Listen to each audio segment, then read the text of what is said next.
For decades, Cliff Richard was seen as the smiling face of British pop music, a man whose songs defined generations and whose charm seemed untouchable.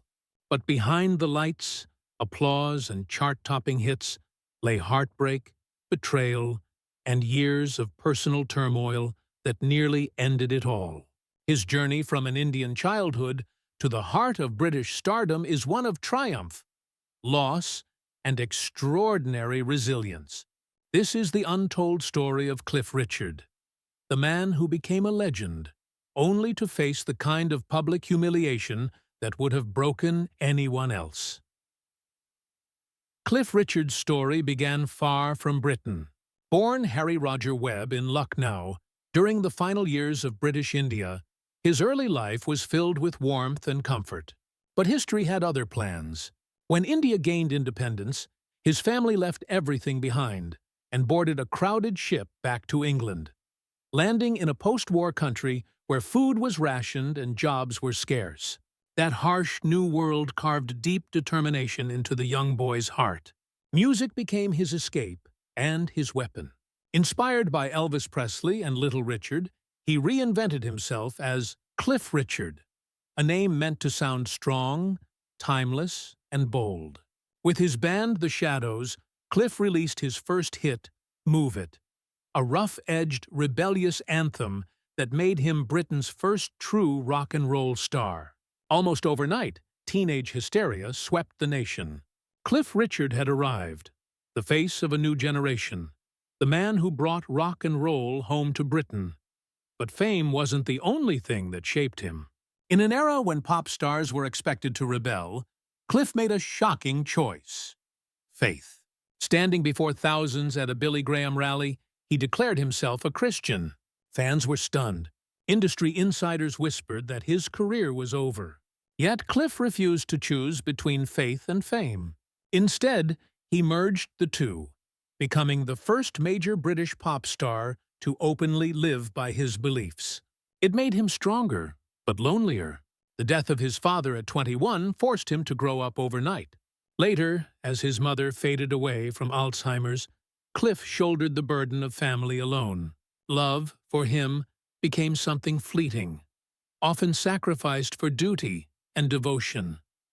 Among the many chapters in his life, one love story stands apart: the one that never was. In the early 1970s, Cliff invited a rising star named Olivia Newton-John onto his TV show. Their chemistry was undeniable, their friendship deep.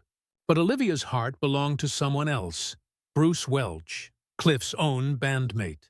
When that relationship ended painfully, Cliff stayed silent, torn between loyalty and unspoken love. Years later, he confessed in his autobiography that he had loved Olivia deeply, but never told her. Still, their friendship endured for decades. Their final duet came at Cliff's 75th birthday concert. And just weeks before Olivia's death in 2022, they shared one last phone call. Cliff would later say she hadn't died. She had simply stopped living. It was one of the quietest heartbreaks of his life. By the mid-1970s, Cliff's career seemed to be over.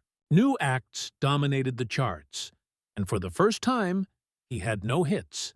But he refused to fade away.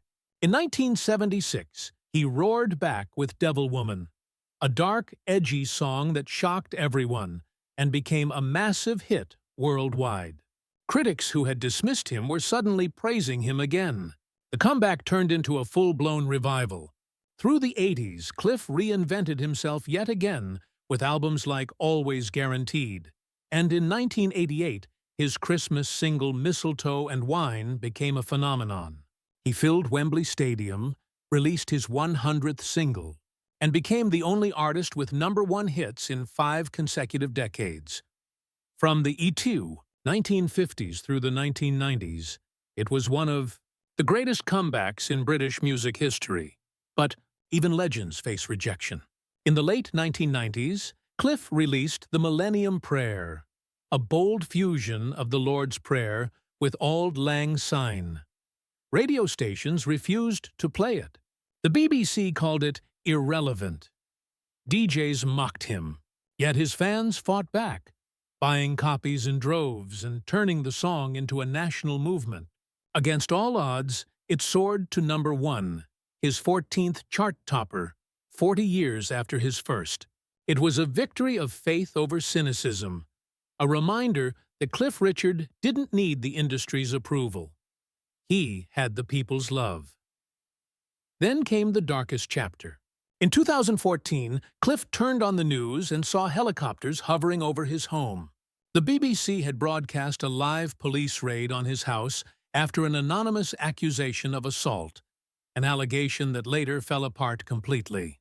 There was no evidence, none. But for 2 years, his name was dragged through headlines and scandal. The BBC even submitted footage of the raid for an award, turning his suffering into entertainment. Though he was fully cleared, the damage was done. Cliff described feeling smeared, his once safe home now tainted by humiliation. In 2018, he won a landmark privacy case against the BBC. But no court ruling could erase the scars of betrayal.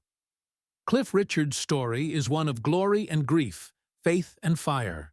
From Lucknow to London, from stardom to scandal, he has endured it all with quiet strength. He gave his life to music and paid the price in love, privacy, and peace. Yet even after everything, he never stopped singing.